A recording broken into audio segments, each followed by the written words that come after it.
কিছু। ভিসা হ্যাঁ, thank you ভাইয়া। সামনে যাওয়ার পরে আমাকে বলতেছে তাহলে যান আপনি যে বিলাসিতা করেন। আমি মানে কেন আপনার তো ভিসা হয়ে গেছে। আসসালামু আলাইকুম দর্শক, আমার প্রিয় স্টুডেন্টরা, আজকে আরেকটা আপনার খুশির সংবাদ নিয়ে হাজির হয়েছি। বিলাস ভাইয়ের ভিসা হয়েছে, একটু আগে ভাইয়া ভিসাটা রিসিভ করেছে এবং আমাদের অফিসে আসার সাথে সাথে এই চেষ্টা করছি ভাইয়ের কাছ থেকে তার রিয়েল এক্সপিরিয়েন্সটা জানার। আপনারা অনেকেই জানতে চান যাদের ভিসা হয়, কিভাবে হয়, কেন হয়, এই বিষয়গুলো। আমি বারবার আমার একটা ভিডিওতে বলি, যার যোগ্যতা আছে শুধুমাত্র তারই ভিসা হয়, যার যোগ্যতা নাই তার আসলে ভিসা হওয়ার সম্ভাবনা কম। তবে যারা ভিসা করতেছে তাদের এক্সপিরিয়েন্স যদি আপনারা শুনেন, তাহলে যাদের অনেক সময় ল্যাকিংস থাকে, গ্যাপ থাকে, সেগুলো পূরণ হয়ে যায়। তাই আমরা ভিডিওগুলো আনার চেষ্টা করি। বিলাস ভাই, আপনার তো মাল্টা সেনজেনভুক্ত দেশের ভিসা হয়েছে। জি এই ভিসাটা হওয়ার সাথে সাথে নিশ্চয়ই আপনার ওই যখনই পাসপোর্টটা আপনার হাতে পেয়েছেন, ভিসা হয়েছে, আপনার অনেকগুলো অনুভূতির ব্যাপার স্যাপার তৈরি হয়েছে। জি, তা আমাদেরকে অবশ্যই। যদি একটু শেয়ার করেন যে অনুভূতিগুলো কেমন ছিল এবং আপনার পরবর্তী প্ল্যান সহ কেমন কি চিন্তা করছেন। প্রথমত হলো যখন আমি ভিসা পেয়েছি জানতে পারলাম এই বুঝলি ভাইয়া, ভিসা তো দেখাই দিই আমরা, কারণ এটার জন্য অনেক কিছু। ভিসা হ্যাঁ, থ্যাংক ইউ ভাইয়া। ওয়েলকাম। তো যখন আমি ভিসা হাতে পেলাম, মজার মুহূর্ত এরকম, আমার নাম নিয়ে প্রথমে আমাকে ডাক দেওয়া হলো। আচ্ছা যে আমার নাম হচ্ছে অহিদ ইসলাম বিলাস। আচ্ছা তো আমাকে যখন ডাক দিছে কালেক্ট করার জন্য, তখন বলছে অহিদ ইসলাম বিশাল। আচ্ছা। তখন আমি আবার দাঁড়িয়ে বললাম যে আমার নাম বিশাল না, আমার সারনেম হচ্ছে বিলাস। বিলাস।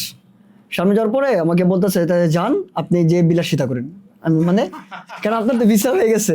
আমি ওকে কিভাবে মানে হ্যাঁ আপনি ভিসা হয়ে গেছে।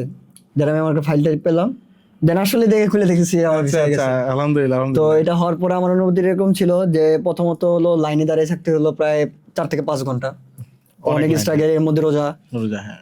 এর মধ্যে বিএসএফ 8 তলায় উঠতে হয়েছে সম্পূর্ণ সিঁড়িবে, আল্লাহ। কারণ লিফট অফ। হুম হুম।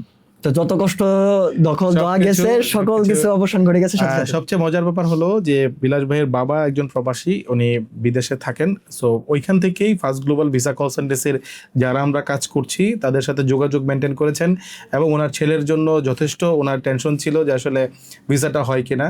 তো আলহামদুলিল্লাহ, আজকের এই ভিডিওর মাধ্যমে ভাইয়াকেও বলছি যে আপনার ছেলের ভিসাটা হয়েছে, আমরা চেষ্টা করেছি আমাদের যতটুকু করার। ভাইয়া, এখন তো আপনি মাল্টায় যাচ্ছেন, আপনার সাথে অনেকেরই ভিসা হয়েছে, আজকে আপনি দেখছেন বিএফএস এ ফার্স্ট গ্লোবালেরই আল্লাহর মতো অনেকগুলো হয়েছে। যাচ্ছে।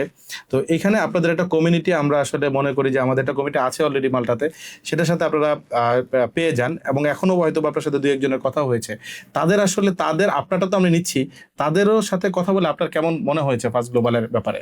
ফার্স্ট গ্লোবাল এরকম মনে হয়েছে যে তাদের গাইডলাইন্স খুবই ভালো, যতটুকু গাইড করছেন এবং যা যা বলা হয়েছে তা যদি কোনো ক্লায়েন্ট বা যে কোনো স্টুডেন্ট যদি ঠিকভাবে মেনটেন করে, তাহলে আমি মনে করি তার বিজনেস সাকসেসে কোনো প্রবলেম হবে না, কোনো প্রবলেম হবে না ধন্যবাদ আশা ভাইয়া। করি।